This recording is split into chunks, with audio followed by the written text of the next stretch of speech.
শীত গ্রীষ্ম বর্ষা অর্ণব দত্তই ভরসা আমাদের এমএলএ।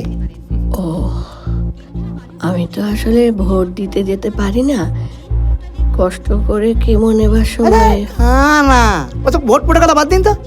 আপনার কোনো রকম কষ্ট হবে এসব কিচ্ছু আমরা চাই না, মানে দাদা চায় না। তাহলে কি চাও তোমরা? কাকিমা, এই গপুদা মানে আপনার দেওর, দাদা একবারে মাটির মানুষ। আমেরিকা যাওয়ার সময় আমাকে বারবার বলে গেল, শোন বৌদির পুরো দেখভালের দায়িত্ব তোদের ওপর ছেড়ে দিয়ে গেলাম। আমি বললাম দাদা এত বড় বাড়ি, এসব রক্ষণাবেক্ষণের মেলা ঝামেলা, একটা কাজ করুন এসব ভেঙে ভেঙে দিয়ে একটা ভালো G+5 বানিয়ে ফেলুন। দেখুন 5টা টাওয়ার, প্রত্যেক টাওয়ারে 3টে করে ফ্ল্যাট, হ্যাঁ তার মানে 15টা, মানে 5 × 75টা।